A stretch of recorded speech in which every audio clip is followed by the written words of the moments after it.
Well, yeah, late in life. I mean, I was 40 when I stepped foot on a university, and I call myself a storyteller. You know, I left school at 15. I spent 25 years in a whole variety of jobs, none even remotely related to academia. Okay. And my history is all about storytelling, and from an Aboriginal perspective, our history is like a giant jigsaw puzzle with most of the pieces missing. So we've got to play a part in putting those pieces back in. And that's what I've done over the last 30 years in my capacity to play a part in that. Welcome to the second episode of Caribbean Echoes, a History Lab series that delves into the lives of historic Caribbean Australians. My name's Ben Etherington, and I'm producing this series with Sienna Brown. I lecture at Western Sydney University, and my specialism is the history of Caribbean poetry. Sienna and I met a decade ago, and we soon discovered a mutual passion for the little explored history of the Caribbean experience in Australia. Our collaboration on this series is the result of our friendship and our desire to bring this history to light. We're listening to John Maynard, a Worimi man who is an eminent historian and storyteller from the Port Stephens region of New South Wales. My grandfather's organisation first put up a national land rights agenda in 1925. They first put up a call for self-determination in 1925. Yes. They first put up that all the Aboriginal protection boards, state control over Aboriginal lives be abolished and replaced by an all-Aboriginal board, and that's in 1927, which is the equivalent of the voice to Parliament today. Exactly the same thing. And that's where my stuff is interconnected with West Indians and African Americans and their political manifestos. The Maynard family's long involvement in First Nations politics led John to look into the influence of Marcus Garvey on Aboriginal activists a century ago. Garvey founded the Universal Negro Improvement Association in Jamaica in 1914. By the 1920s, the UNIA had chapters around the world. And that's why Marcus Garvey made such an impact with my grandfather. There was a chapter of Garvey's organisation set up in Sydney between 1920 and 1924, which my grandfather and Tom Lacey were members of. We actually got in touch with John when we were developing this series because we wanted better to understand the social world that the Caribbean Australian boxer Peter Jackson entered when he was here back in the 1880s. Particularly, we wanted to know whether Jackson would have made connections with Indigenous and West Indian communities at the time.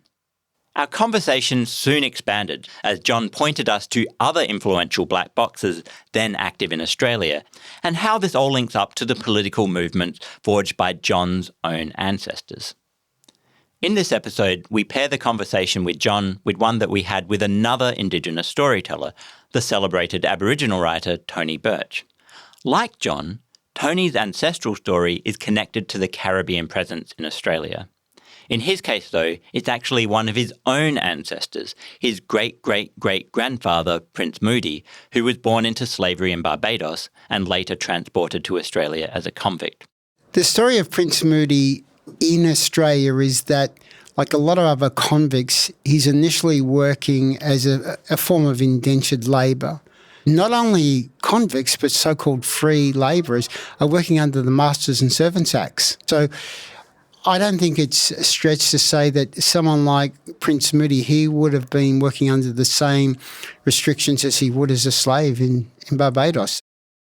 The story of Moody and his descendants also takes us to the twinned worlds of boxing and First Nations and black politics.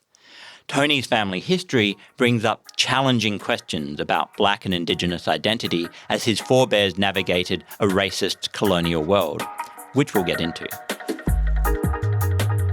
The conversations with John and Tony were intended to be explorations of the context for the Peter Jackson story. But they covered such significant historical and cultural connections that we decided to dedicate this companion episode to exploring them.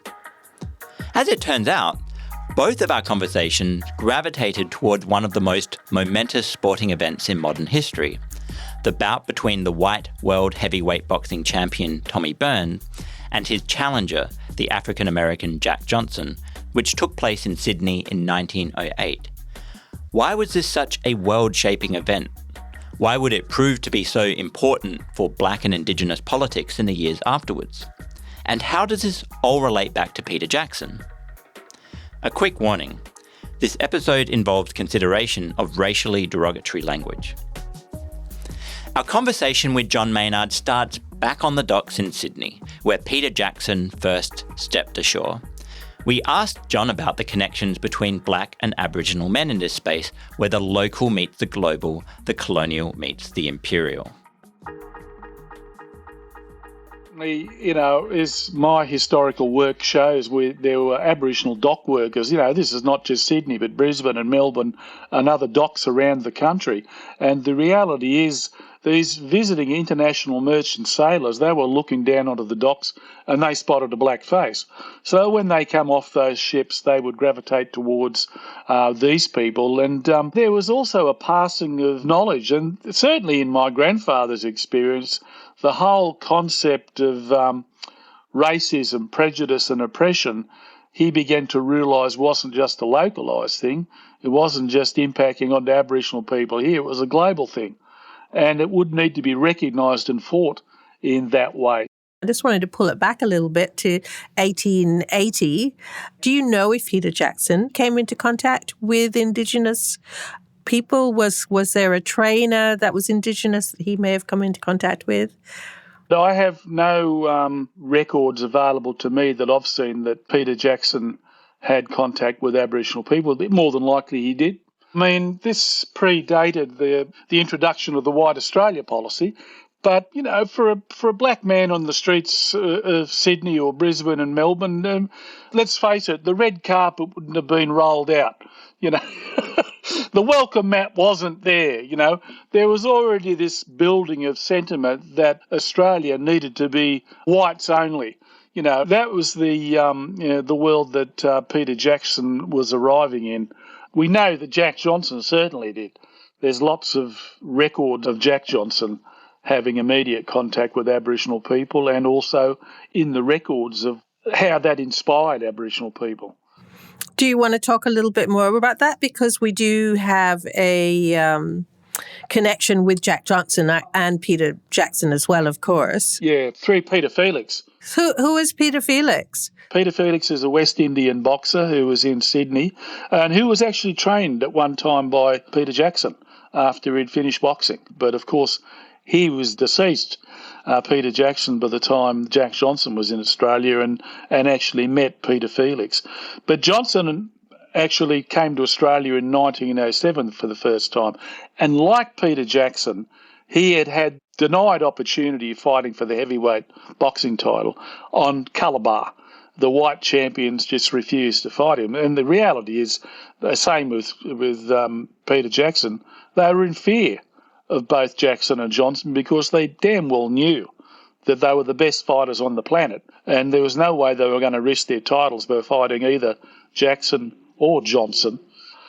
Until 1908, Tommy Burns was the new heavyweight boxing champion of the world, and he was touring the world and taking on all comers except Jack Johnson. And wherever he went, Johnson was there in the crowd baiting him. Johnson has been after this heavyweight title fight for over 2 years.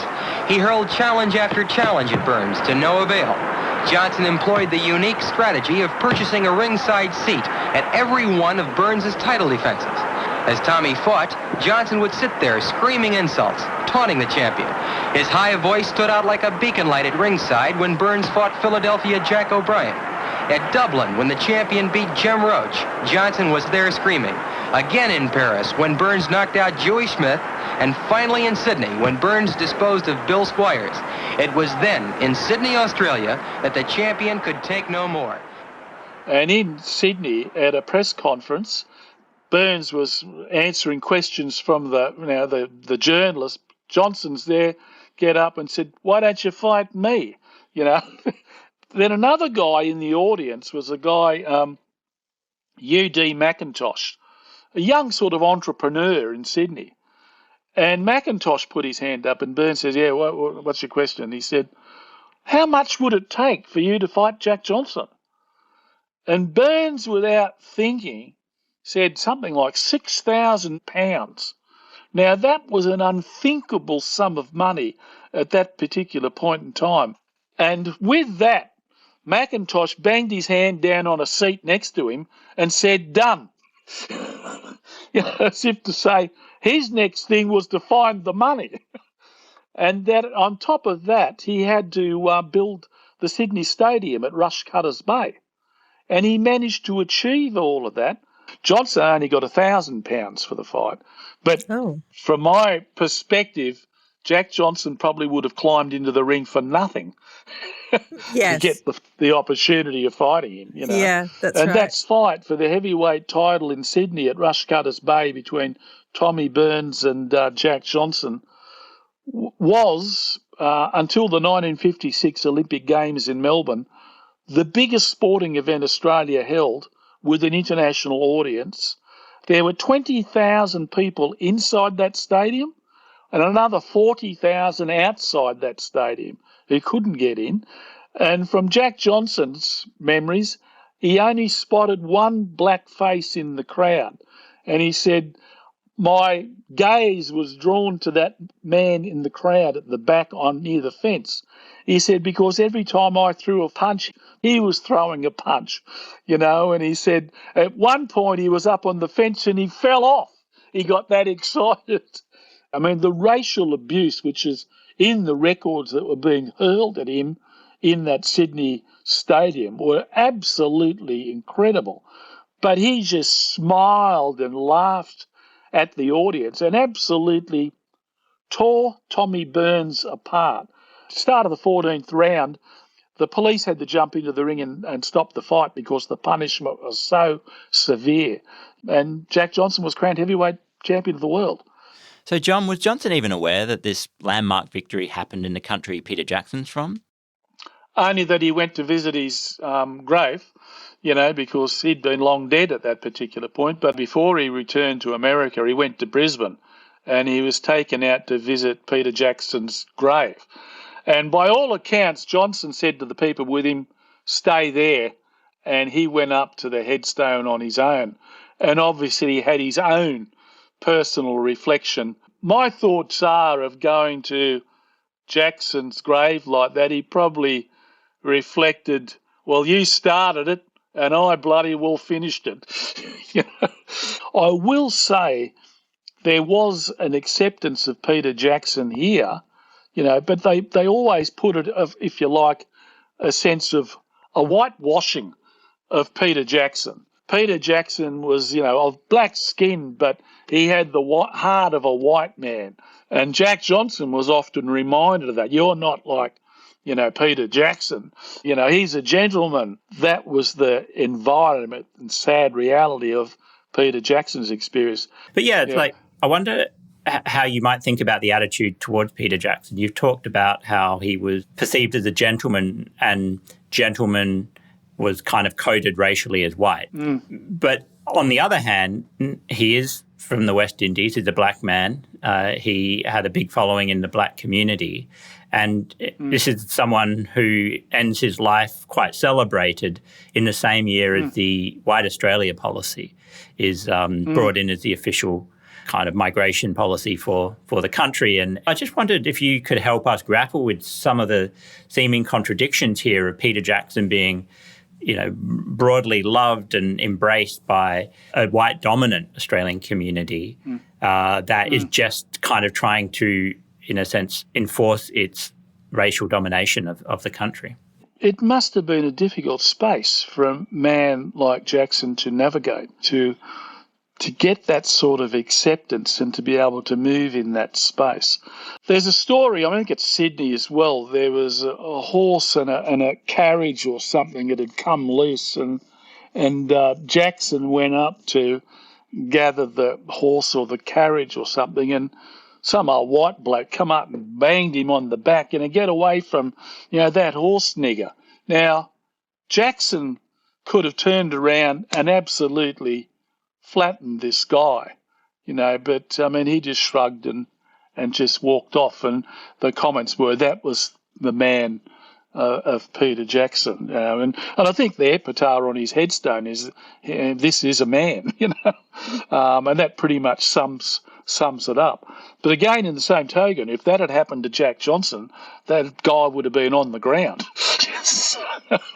which is what happened to his manager in Sydney and calling him a black bastard. And Johnson just turned around and completely knocked him out and broke his nose, in which he was arrested by the police and had to appear in court and pay the court costs. But Johnson just said, well, it was well worth it, basically. And again, the thoughts of the environment, like you think about Jack Johnson, African-American in the United States, I mean, there's a lot of black people there for you to relate to and connect with. Peter Jackson would have been in a different space entirely, in nearly an entire white world, or the way it was perceived and projected. I mean, yeah, be very, very uncomfortable. There was clearly, for this incredibly talented boxer, an acceptance. And that must have struck a chord with him. And by all intents and purposes, he should have been crowned heavyweight champion of the world. He just didn't get the opportunity. Yeah. It sort of seemed false to me that Sullivan could be counted as world champion if he's not going to have the fight. Jackson should have been world champion by default. Like, if somebody won't fight then you should be crowned champion. Like, that's the white world at that particular point in time, in the hierarchical world view, There's crazy things that they looked upon that black fighters had lacked courage. They had a yellow streak, and that was the same with Johnson. That was the thing that was levelled at him all the time. Jeffries did the same. He wouldn't fight Jack Johnson. He said he's yellow. He's got a yellow streak. I'm not.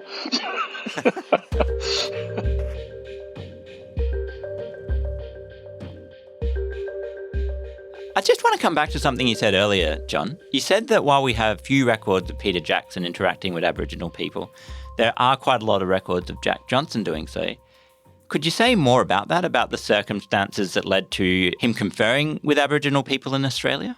Johnson had a farewell in Sydney by a group called the Coloured Progressive Association that had been established in Sydney in 1903. Now, from archival evidence and newspaper coverage, we are able to ascertain that this group was mainly made up of visiting merchant sailors. And as I said before about these sailors coming together with local people, Aboriginal people, in a sense of common experience and support. And in 1907, after his 3 fights here and he was returning to the United States, this Coloured Progressive Association, they held a farewell for Jack Johnson in Sydney. It was a place called Lee House, and it was given, highly racist coverage in the newspapers in Sydney of the day. But we have a family photograph of that event, and it had always been assumed that this was my grandfather's political movement in the 1920s.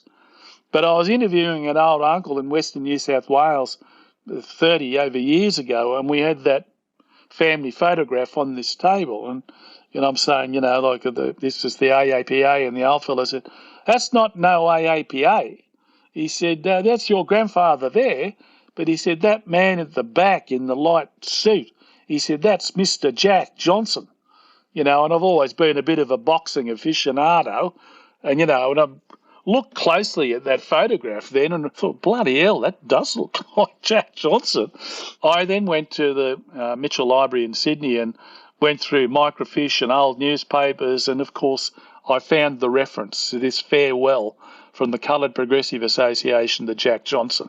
It's a large gathering of black people in suits at a very special event, clearly, and artists from the Tivoli Theatre in the newspaper coverage were there. And Jack Johnson turned up with one of the top white female performers from the Tivoli. And then Jack Johnson is in a tweed suit standing at the back. And as you can say, he's such a big man. And across from him is Peter Felix. Your grandfather was there? Yeah. My grandfather was sitting on to the right at that event. So what must it have been like for my grandfather to come into contact with someone like Jack Johnson? I mean, we're not just talking about, a sensational boxer. an electrifying boxer. We are talking about someone highly articulate, highly politicised, and very confronting to the white establishment. I mean, that must have been an inspiring moment. Unquestionably, the Muhammad Ali of his day. And Ali would many years later say it all started with Johnson.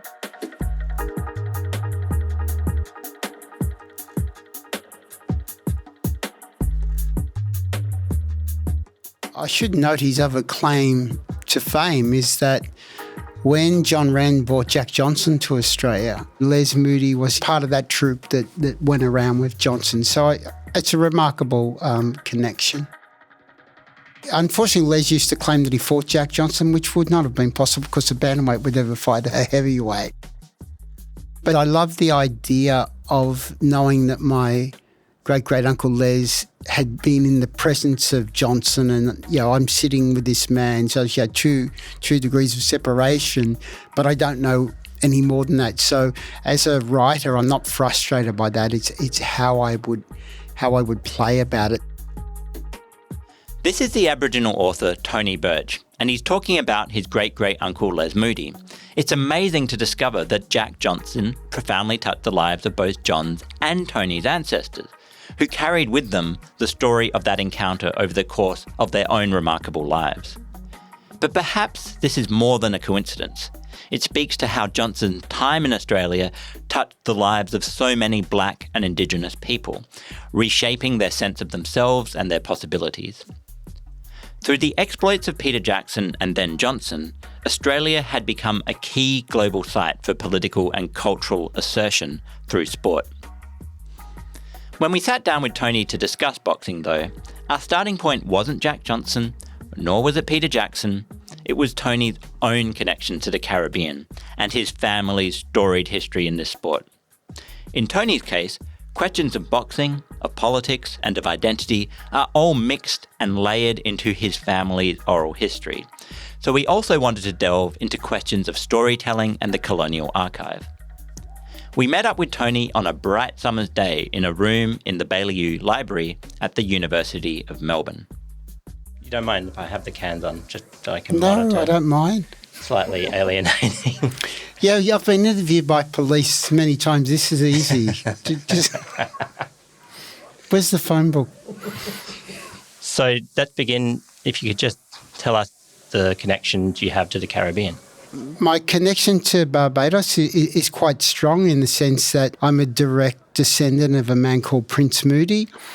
Prince Moody was from a slave family and community in Barbados. He was sentenced to 14 years transportation and imprisonment in the early 1840s. The official crime listed on his shipping record is for the crime of disobedience. So Prince, along with many other men, were transported from Barbados initially to a Hulk prison in the Thames in London. They were then transported to Hobart or Van Diemen's Land. He came to Melbourne in the 1850s and he ran a brothel in Little Lonsdale Street, which Little Lonsdale Street sort of always written up as that sort of Dickensian part of Melbourne where, a lot of crime, illegal gambling, grog, massage parlours, brothels, opium dens, and then was imprisoned here in Melbourne after stabbing someone. He had a fairly notorious reputation, but he had a son, James, and then they moved to Fitzroy. And my connection there, as in the oral narrative, comes through my great-great-uncle Les Moody, who boxed under the name Ranji Moody. And Les Moody was the Australian bantamweight boxing champion during the First World War. He then became a sports writer for the Sporting Globe, which is a very famous sporting paper in Australia, well, in Melbourne until probably the 1970s. Ran a boxing gym in Armadale, in High Street Armadale, and he and his brother ran a very successful fruit and vegetable business in Collingwood known as Moody's Market, which was a sort of iconic place that ran until the 1970s. I knew Les because he lived till he was in his 90s, so that he didn't die until I was 16. And my father, who was a street fighter and boxer, was very close to Les and really idolised him. So we used to go and see him when he was a very old man in his house in Collingwood. Just to kind of put some of the thread together, how do we get from Prince Moody to your great-great-uncle Les? The story of Prince Moody in Australia is that, like a lot of other convicts, he's initially working as a form of indentured labour. He, and not only convicts but so-called free labourers, are working under the Masters and Servants Acts, which go back to feudal England or Britain. So what we find initially with Prince Moody is that his movement is severely restricted and his behaviour can be punished by referring to those acts, which are quite repressive. I don't think it's a stretch to say that someone like Prince Moody, he would have been working under the same restrictions as he would as a slave in Barbados. So, this whole history of Australia in the 19th century, not only, of course, the violence against Aboriginal people, but the abuse of convict labour is slave-like. And what we know about Prince Moody is that he had asked permission to marry an Aboriginal woman. That permission was denied. He then quickly married a white woman, which was a legal marriage. Then soon after that marriage was annulled, that woman went back to her maiden name, and then he turns up in Melbourne with his common law Aboriginal wife and child. So that's important to note because Prince Moody and the Aboriginal woman he wants to marry are both in the sense ward of state. So with Aboriginal people, the first Aborigines Acts are coming in right across the colonies, and they basically are forms of not only control but in fact ownership. So neither of these people of colour, an Aboriginal woman or a man from Barbados, have any right to make decisions. So when they come to Melbourne, the child they have is James Moody. James Moody is Les Moody's grandfather. My great-grandma's name, Nini Moody. Les is her brother. So they're both born in the 1890s, and by that time they're living in one house in Collingwood and another household in Fitzroy, which is why they connect up with the Aboriginal community in Fitzroy. I want to go into this world of boxing where all these race politics play out. Peter Jackson arrives in Sydney in 1880 and he immediately goes into the sort of slum neighbourhood of the Rocks, as it would have been at the time. Yeah. And there seems to be this gravitation to pubs and to boxing. He's connecting a lot with other black boxers, BLACK boxers, and he was boxing a lot of Aboriginal boxers. So a guy called Black Charlie, again, that racial language comes into it. Another guy called Dubbo. He was sort of already fighting above their level. He was sort of on his way to being basically world champion boxer. The boxing world of the 1880s, and I'm interested to hear about any resonances or differences with your great uncle's experiences. Yeah, I don't have an insight into why he started boxing, why he made that decision. So the boxing is really, for most of the 20th century, is seen as probably the primary individual sport that people would take up in the inner city. I'm absolutely certain that he would have been familiar with the sport and culture of boxing just by living in the inner city. The other thing, of course, is that boxing was something that every kid was taught. I think there are three ways to think about it. The people did see boxing as its value as physical exercise. And I've always tried to explain this to people because I boxed as a kid. I went to the fights always with my dad. The actual training for boxing is, I still think, one of the most physical sports you can do and quite beautiful. It's like watching brutality and a ballet at the same time. As in my case with my dad, it was that you had to learn to box to defend yourself. People who remember my dad will say, oh, your dad was the best street fighter in Fitzroy. And to say that, it'd be like saying, you're the world champion. So in my case, and a lot of kids, your dad would teach you to box and teach his daughters to box. And my older sister was a very good boxer because it's the only way you would survive.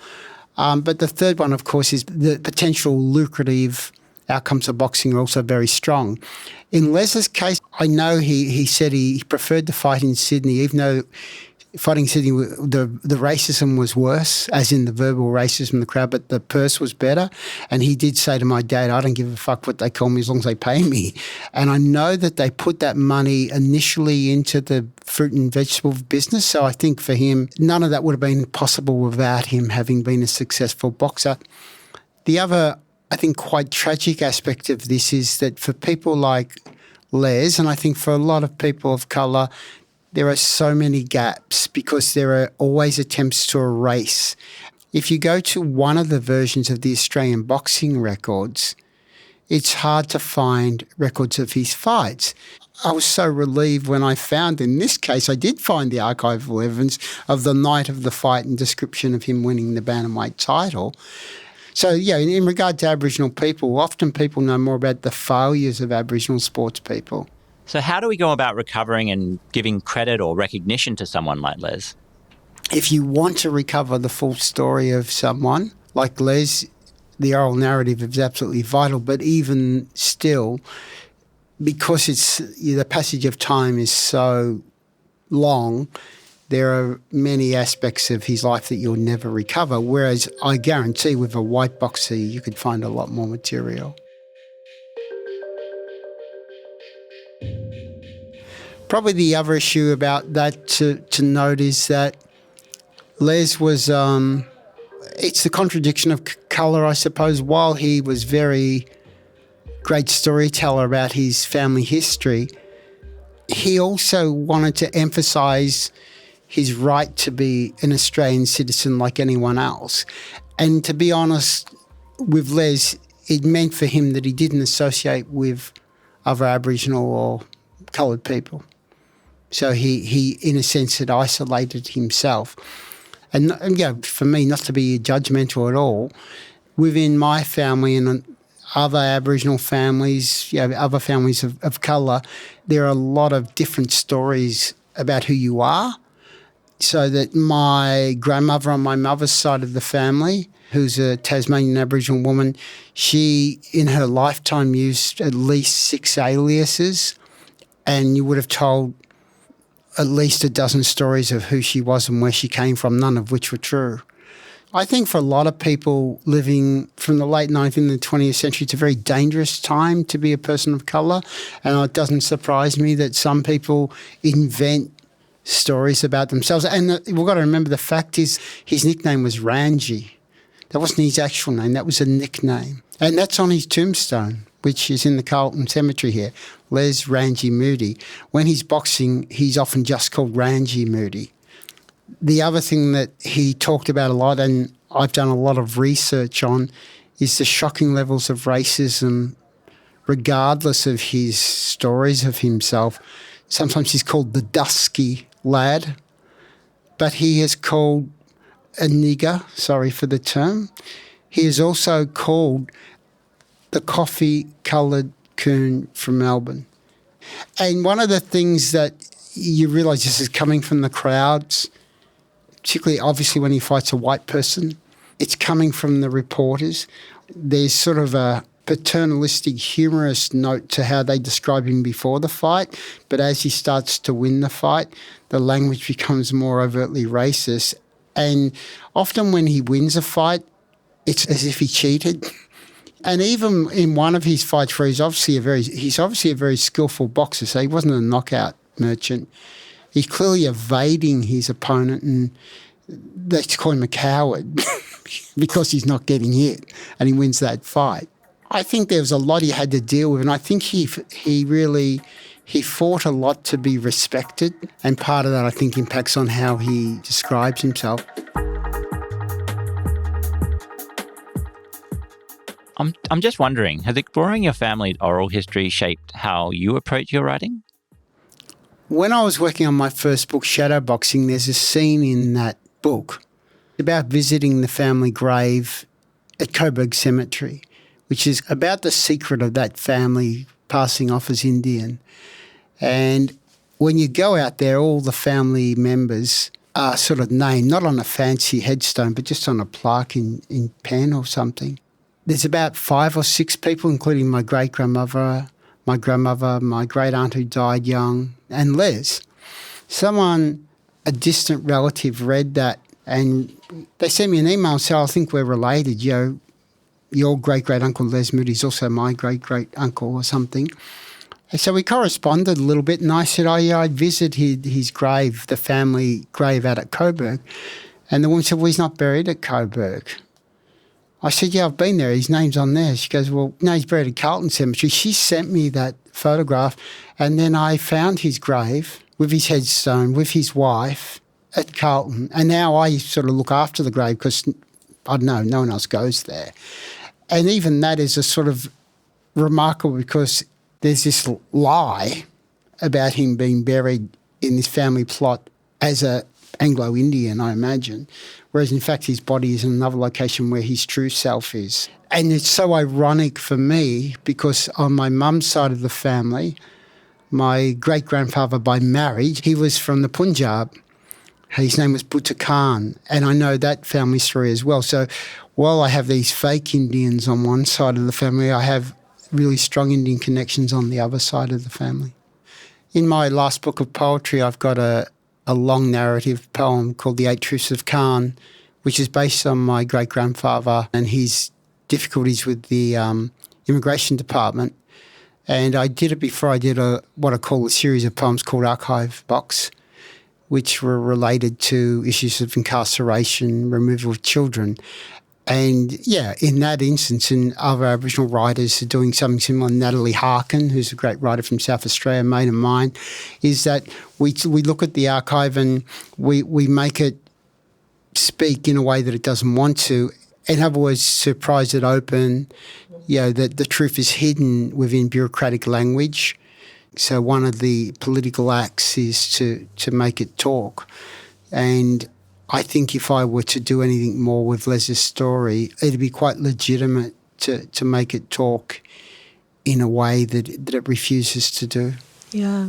And I just wanted to take you back to this idea of the merging of people of colour from the Caribbean and Indigenous people. The story seems to be that if you were a person of colour, like a Peter Jackson, that jumped ship and arrived on the shores of Sydney, that seeing another person of colour, there might have been space to be included in that person's culture or to at least be recognised and to be welcomed. Do you think that's possible? No, it's not. It's more than possible. It's very accurate. So there's another very big Aboriginal family in Melbourne, the Thorpes, who are very well known, very political family. Their home country is down Lake Tyers Way, so they have actually Jamaican connections as well. And Alma Thorpe, the great matriarch of that family who's still alive, I've sat down with her and she's talked about the connections between her Aboriginal Jamaican family and my family, so that I think her initial contact with my grandmother and great-grandmother would have been through, wow, we have this shared story of not only blackfellas but also blackfellas from the Caribbean. So, and that again is acceptance. Well, it becomes complicated and now maybe controversial. I don't see why it should. Is that I know that some people of colour who became integrated into Aboriginal families and communities were not biologically Aboriginal, but then subsequently their offspring or generations have become important members of the Aboriginal community. And I think in recent years there's been so much emphasis on a new form of essentialism or purity, which is really driven by bureaucracies and native title, etc., to say that someone was Aboriginal or part of the Aboriginal community who, in fact, biologically their forebears may not have been, is problematic for some people. For me, it's irrelevant. My great mentor and great friend, Gary Foley, he's really driven by the sense of a cultural identity. And while, we understand the notion of, what might be called fake Aborigines, who people who blatantly falsify their identity to make financial gain, that's obviously something that anyone should frown upon. People who are just part of mob. So my older sister, who was senior Aboriginal women's health officer at the Aboriginal Health Service in Fitzroy, when a homeless person come in or a person who was desperate and they knock around the community, so my sister, is that woman a black fella? And my sister said, well, she's good as. Now, what that means is that woman is part of our community and we're going to make sure she's cared for. But I think also that you've got to remember the great political connection. So Gary Foley's done remarkable work on this in his archive, and that is the really strong political relationship between Aboriginal people working on the waterfront in Sydney in the 20s, Caribbean and African-American sailors talking about Marcus Garvey. The influence of the Garveyist movement becomes really important.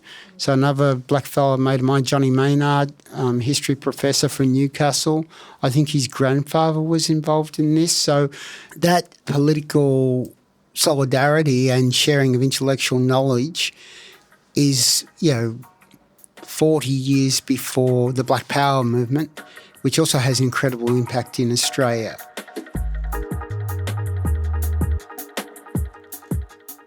Just a final question from me. I'm just interested whether or not growing up in that environment of storytelling about the family, oral history, whether there was any sense of a connection to Barbados, to a Barbadian man, to the Caribbean. Oh, yeah. Was that part of your family's sort of mythology and self-mythologizing growing up? The way to understand the story of Prince Moody being alive, is that I always felt that he was part of me, and that lineage through Les, it was part of me. I didn't really understand geographically what that meant, so I had no real concept of Barbados or the Caribbean until the West Indies tour of 76.